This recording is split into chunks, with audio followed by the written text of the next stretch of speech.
अन्नदाता। पग पग पर है संग तुम्हारे अन्नदाता।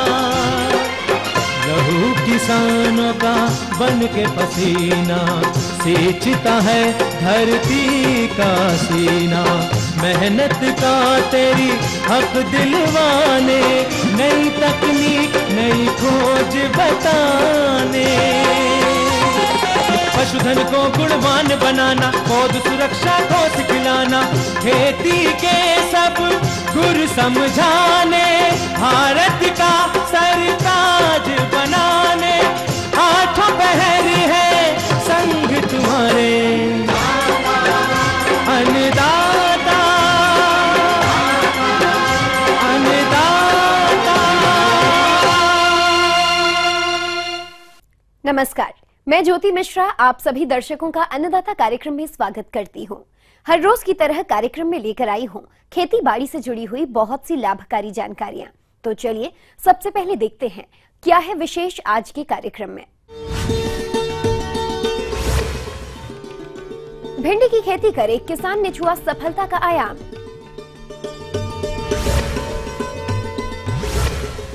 भरपूर उपज के लिए कैसे करें मसूर की वैज्ञानिक बुआई तकनीक।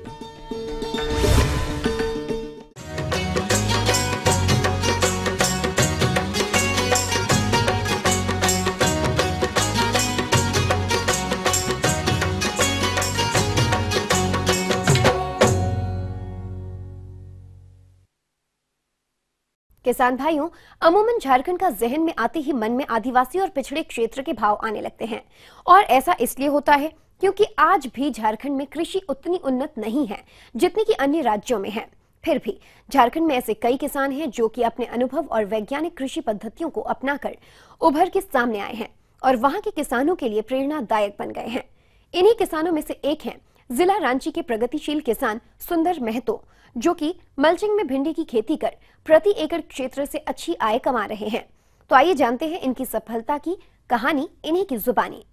कोई भी काम अगर सच्ची मेहनत और लगन से किया जाए तो सफलता निश्चित ही मिलती है।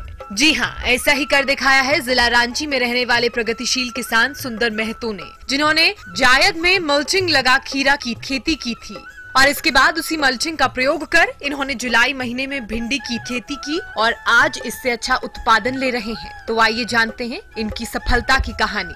ये जो आप मेरा फसल देख रहे हैं, ये हमने इसको सोइंग किया था 25 जुलाई और 2 अगस्त, 1 और 2 अगस्त 2 लॉट में हमने किया था। अभी तक मेरा 50 to 60% हार्वेस्टिंग हो चुका है, 3.5 से 4 टन पर एकड़। और मैं उम्मीद कर रहा हूं कि लगभग 3 टन प्रति एकड़ के हिसाब से उत्पादन और मेरे को मिलेगा, यानी कि लगभग 7 से 7.5 टन पर एकड़ हमको भिंडी में उत्पादन मिलने की संभावना है। अभी हम लोग को 21 रुपये 22 रुपये मिल रहा है, कभी 18 रुपये भी मिलता था। तो एवरेज रेट हम 20 रुपये के हिसाब से भी लेते हैं तो 7 टन का यानी कि 7000 kg का मेरा टोटल इनकम हो रहा है 1,40,000 रुपया। हमारा एक्सपेंसेस जो है, सारा एक्सपेंसेस, बेसल डोज का एक्सपेंसेस, फर्टिगेशन का एक्सपेंसेस, मेडिसिन स्प्रे का एक्सपेंसेस और हार्वेस्टिंग का एक्सपेंसेस, ये सारा एक्सपेंसेस लेकर के हमारा लगभग 60 to 65,000 मेरा आ रहा है। तो नेट प्रॉफिट जो है वो मेरा 75,000 to 85,000 पर एकड़ डिपेंडिंग अपॉन द रेट, ये आपको इनकम वेरी कर सकता है। यानी कि 70 से 85 हज़ार के बीच में आपको नेट इनकम आएगी। हम यहाँ पर अभी लगभग 5 एकड़ में भिंडी लगा चुके हैं, लगा हुआ जिस पर आप फसल आप देख रहे हैं काफ़ी अच्छी पोजीशन में है और मैं उम्मीद करता हूँ कि हमें अच्छा उत्पादन मिलेगा, साथ में आमदनी भी इसके साथ लगा हुआ है। किसान भाइयों, इन्होंने भिंडी की फसल से इतना अच्छा उत्पादन लेने के लिए कौन सी किस्म का चुनाव किया और इसकी खेती में कौन कौन से प्रबंधों को अपनाया, आइए जानते हैं। सबसे पहले हम लोग सीड्स लेते हैं। सीड्स का जब हम बारिश में कर रहे हैं, ये जो आप मेरा फसल देख रहे हैं, क्योंकि ये हमारा ऑलरेडी पहले से इसमें एक फसल लिया जा चुका था, जो आप मल्चिंग देख रहे हैं लगा हुआ, उसमें मेरा ऑलरेडी पहले से फसल लिया जा चुका था। उसी पे हम लोग सेकंड फसल, बारिश के समय का फसल हम लोग ले रहे हैं। उसमें ये VNR सीड्स का अदिति एक वैरायटी है जिसमें कि बारिश में वायरस नहीं आती है। उसके बाद बेसल डोज में हम लोग केचुआ खाद 10 बोरी पर एक बोरी यानी 50 केजी का एक बोरी आता है प्रति एकड़ के हिसाब से। डीएपी 1 बैग प्रति एकड़ के हिसाब से यानी कि 50 केजी पर एकड़। पोटास 25 केजी पर एकड़। ब्राउन गोल्ड 4 बैग देते हैं यानी कि 200 केजी। नीम जी 5 केजी प्रति एकड़। ह्यूमिक गोल्ड 5 केजी पर एकड़। ह्यूमिक एसिड 1 केजी पर एकड़, उसको डीएपी मिक्स करके हम लोग देते हैं। अब हम लोग आ जाते हैं फर्टिगेशन पर। तो जैसे हम लोग जानते हैं कि ड्रिप इरिगेशन में हम लोग को फर्टिगेशन का सिस्टम रहता है।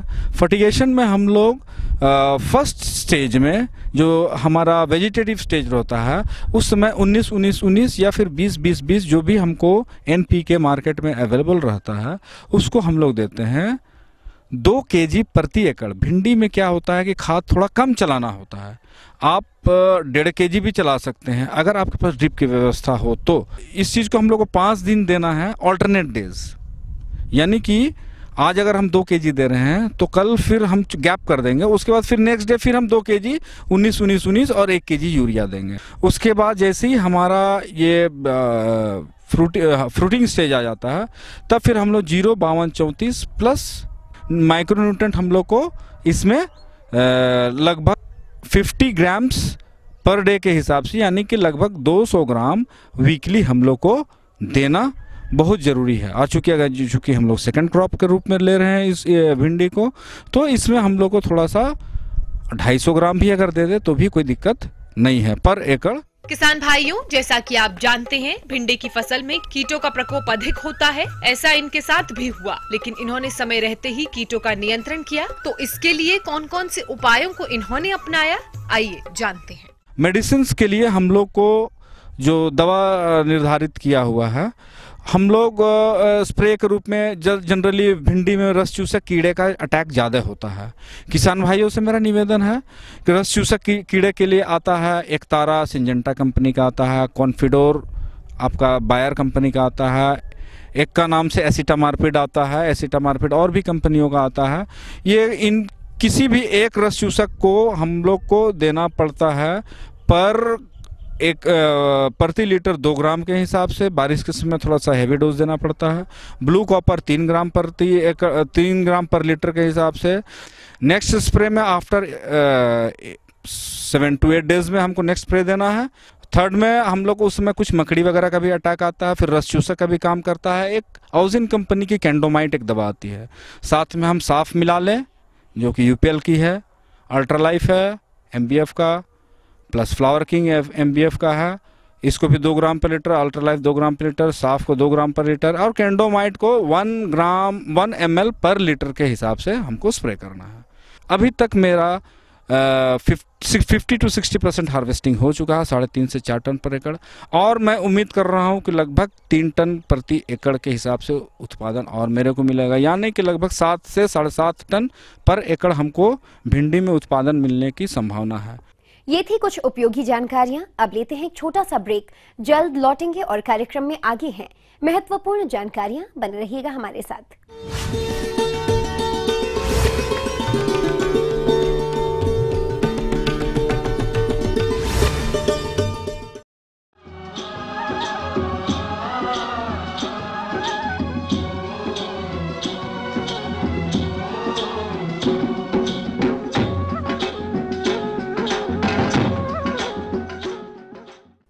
ब्रेक के बाद आप सभी दर्शकों का स्वागत है। चलिए अब रुक करते हैं अगली कड़ी की ओर।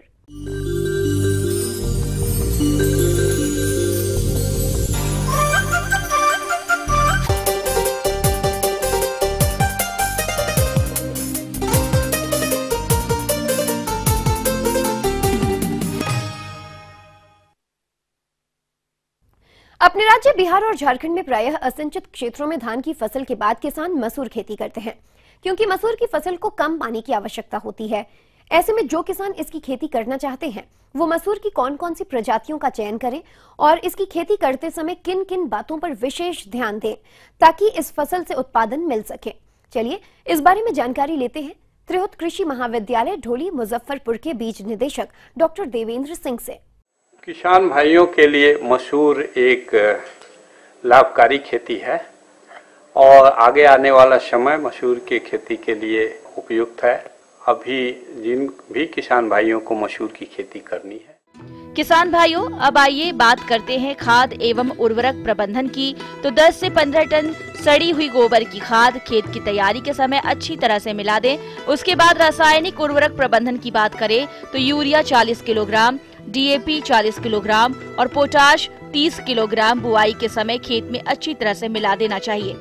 पैरा खेती करने से धान के खड़ी खेत में 10 या 15 दिन पहले उसके मसूर के बीज बिजाई करते हैं, तो उस तरह की खेती को पैरा कहते हैं। दूसरा खेती जो जुताई करके खूब अच्छी तरह से जिसको कन्वेंशनल परंपरागत खेती करते हैं उस तरह से करते हैं।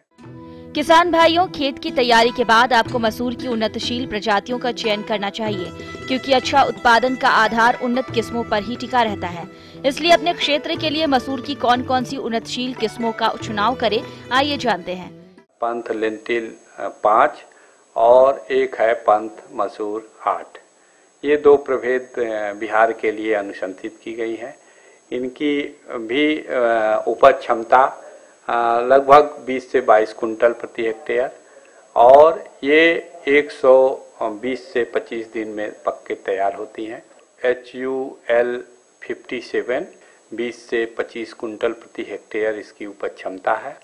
यह 125 से 30 दिन में पककर तैयार होती है।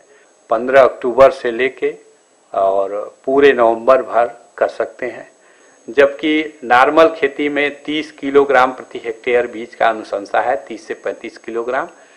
पैरा खेती में यही 50 किलोग्राम प्रति हेक्टेयर है। बीज उपचार पर ध्यान देना है। बीज उपचार FIR 3 तरीके से फंजीसाइड, इंसेक्टिसाइड और राइजोबियम कल्चर से किया जाता है। किसान भाइयों, मसूर की किस्मों का चयन के बाद आपको अपनी फसल को भूमिगत कीटों एवं रोगों से बचाने के लिए बीज को उपचारित अवश्य ही करना चाहिए। तो आप बीज उपचार किस प्रकार से करें, आइए जानते हैं। और इंसेक्टिसाइड में क्लोरपाइरिफास का 2 ml प्रति किलोग्राम बीज के हिसाब से। अंत में जो राइजोबियम और PSB बैक्टीरिया का भी उपयोग करते हैं इसके बिजाई के लिए। आधा लीटर पानी में 200 ग्राम गुड़ को बॉयल कर लेते हैं। बॉयल करने के बाद इसको ठंडा कर लेते हैं। ठंडा करने के बाद इसमें कल्चर मिलाते हैं। कल्चर मिला के इस कल्चर का जो पेस्ट होता है पूरे बीज पर छिड़क कर हाथ से मिक्स करते हैं, जिससे कि इसकी कोटिंग हो जाए। कोटिंग होने के बाद इसको छोड़ देते हैं आधा घंटा 1 घंटे के लिए। इसके बाद इस तैयार बीज को आप खेत में बुआई करते हैं। तो किसान भाइयों, सामान्य समय में मसूर की बुआई के लिए कतार से कतार की दूरी 30 सेंटीमीटर रखना चाहिए तथा देरी से बुआई के लिए कतार से कतार की दूरी 20 से 25 सेंटीमीटर कर देनी चाहिए। किसान भाइयों, अगर बात करें सिंचाई की तो 2 सिंचाई उपयुक्त रहती है। एक तो फूल निकलने से पूर्व तथा दूसरी जब फलियां बन रही हो तब, उस समय सिंचाई करना लाभदायक होता है। तो ये आपको प्रारंभिक सावधानी की बात किसान भाइयों को रखनी चाहिए। आगे और भी हैं कुछ रोचक जानकारियां, पर यहाँ पर रुकेंगे एक और छोटे से ब्रेक के लिए। जल्द हाजिर होते हैं।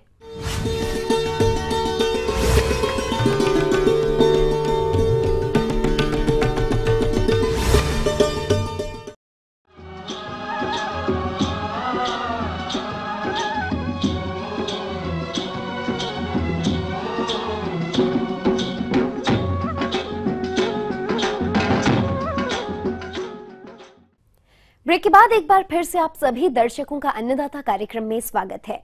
बढ़ते हैं अगली प्रस्तुति की ओर।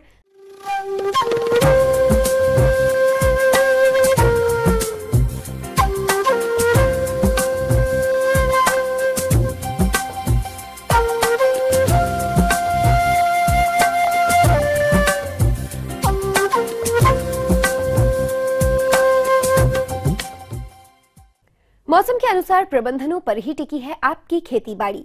इसीलिए मौसम पूर्वानुमान और उस पर आधारित साप्ताहिक कृषि सलाह इस प्रकार है। ग्रामीण कृषि मौसम सेवा भारत सरकार, राजेंद्र कृषि विश्वविद्यालय पूसा समस्तीपुर एवं बिरसा कृषि विश्वविद्यालय रांची द्वारा भेजे गए मौसम पूर्वानुमान के आधार पर किसान भाइयों को सलाह दी जाती है कि मसूर, मटर, राजमा, मेथी, लहसुन, धनिया, राई एवं सूर्यमुखी फसलों के समय से बुआई के लिए खेतों की तैयारी करें। गोबर की सड़ी खाद 150 से 200 क्विंटल प्रति हेक्टेयर की दर से पूरे खेत में अच्छी प्रकार बिखेर कर एवं जुताई कर मिला दें। धान की फसल में गंधी बग कीट के शिशु एवं प्रौढ़ दोनों शुरुआत में कोमल पत्तियों एवं तनों का रस चूसकर पौधों को कमजोर बना देती हैं। इसके नियंत्रण के लिए पॉलीडॉल 10% धूल का प्रति हेक्टेयर 10 से 15 किलोग्राम की दर से भुड़काव करें। फूल गोभी में पत्ती खाने वाली कीट डायमंड बैक मॉथ की रोकथाम हेतु स्पेनोसेड 48 EC दवा 1 मिलीलीटर प्रति 4 लीटर पानी में घोल बनाकर छिड़काव करें। फूल गोभी, मिर्च, टमाटर, बैंगन, प्याज, भिंडी, लौकी, नेनुआ, करेला एवं खीरा में आवश्यकता अनुसार निकाई गुड़ाई करें। जिन किसान भाइयों के पास सिंचाई की सुविधा है और अगर आलू एवं हरा मटर की खेती करना चाहते हैं, वो खेत की तैयारी कर बुआई का कार्य आरंभ करें।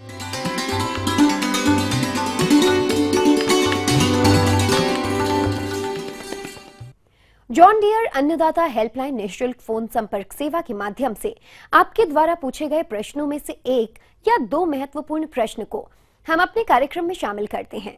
इसी के तहत आज का चयनित प्रश्न और उसका जवाब इस प्रकार है।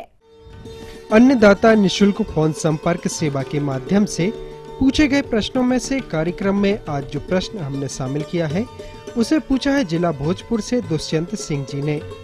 यह मूंगफली की खुदाई और इसके सुरक्षित भंडारण पर जानकारी चाहते हैं। तो दुष्यंत सिंह जी, आपकी जानकारी के लिए देखिए कार्यक्रम का यह अंश।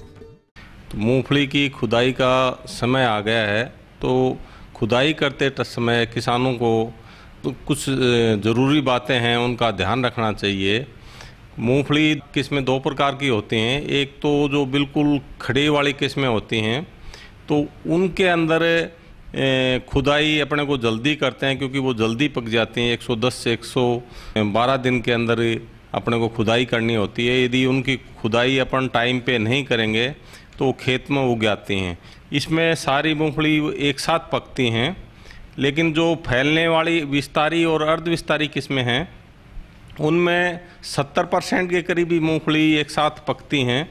तो इसके लिए अपन किसान भाई क्या करें कि मूंगफली का पेड़ को उखाड़ें और उसके अंदर देखें जब 70% मूंगफली पक गई हैं, पत्तियां पीली पड़ने लग गई, तो वो समय आप मूंगफली की खुदाई कर सकते हैं। मूंगफली पकी हुई का पहचान करने के लिए मूंगफली को आप छिलका हटाइए, तो छिलका अंदर की तरफ से उसमें काली धारियां बन जाएंगी।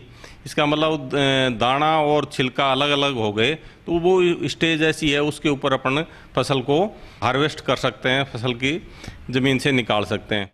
यदि बारिश होने की संभावना है तो मूंगफली की फसल की खुदाई नहीं करें, अन्यथा बारिश से फसल भीगने से खराब हो जाएगी। जब आसमान खुला रहे तभी मूंगफली की खुदाई करें। किसान भाइयों, मूंगफली की खुदाई करते समय आप किन किन बातों का ध्यान रखें ताकि मूंगफली जमीन में टूट कर रहे नहीं और आपको किसी प्रकार का नुकसान भी ना हो। जो फैलने वाली किस्में हैं वो जमीन में मूंगफली रह जाती हैं, इसलिए उसको क्या उखाड़ने से पहले अपने को थोड़ा सा 15-20 मिनट के लिए फुहारा चला लें, ज़मीन थोड़ी सी नमी हो जाए, ताकि जो मूंगफली पेड़ के साथ लगी हुई हैं वो अपन जब मूंगफली का पेड़ उखाड़ें तो उसके साथ में वो आ जाएंगी। इसके दो तरीके हैं। एक तो ये है कि अपन पेड़ को ऊपर से पकड़ के खींचेंगे तो और इकट्ठा करते जाएं, छोटी ढेरियाँ बनाते जाएं, तो ये इससे कर सकते हैं। दूसरा, आप ट्रैक्टर से ब्लेड लगा के उसको खेत में चलाएं और फिर उनकी छोटी छोटी ढेरियाँ बनाएं। उन ढेरियों को आप 2-3 दिन तक खेत में सूखने दें, फिर उनकी थोड़ी बड़ी ढेरी बनाएं और जब अच्छी तरह सूख जाए तब उसको थ्रेशर से आपको निकालने हैं। मूंगफली को हमेशा स्टोरेज, जो आजकल बोरी आ रही हैं बिल्कुल हल्की आ रही हैं, उसके अंदर करें जिससे कि हवा क्रॉस हो जाए। और हमेशा इसको क्या बंद कमरे में जो ही अपन स्टोर करते हैं, जनरली 12% मॉइस्चर होता है उसके अंदर, दाने के अंदर वो अवस्था होती है सही रखने के लिए, लंबे टाइम तक की रखने के लिए। लेकिन अभी शुरू में उसे मॉइस्चर ज़्यादा होता है, तो इसलिए उसको सुबह शाम अपने दरवाजे उसके स्टोर के जहाँ भी आपने कर रखी है या बैठक में उसमें जहाँ रखे हैं तो थोड़ा सा खुले एरिया में रखेंगे, बरामदे में या उसमें स्टोर करके फिर बाद में रखेंगे तो उसमें नुकसान नहीं होगा और ऐसी की मूंगफली अपने लंबे समय तक रख सकते हैं।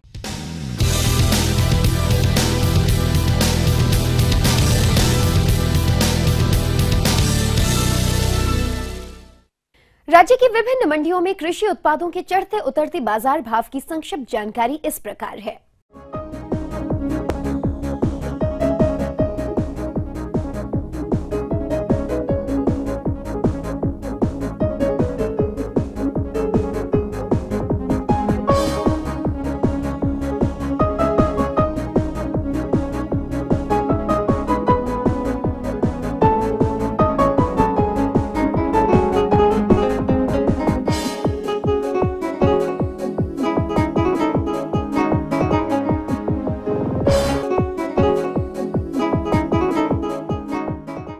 अब आइए देखते हैं कल दिखाए जाने वाले कार्यक्रम की कुछ मुख्य झलकियां। अधिक उत्पादन के लिए गेहूं की वैज्ञानिक खेती पर जानकारी। तेर की दशा में किसान कैसे करें फूल गोभी की खेती। हम ये उम्मीद करते हैं कि आज का कार्यक्रम आप सभी दर्शकों के लिए उपयोगी रहा होगा।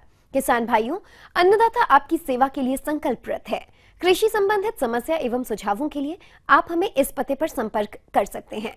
प्रोड्यूसर अन्नदाता ETV Bihar Jharkhand, Ramoji film city Hyderabad 501512।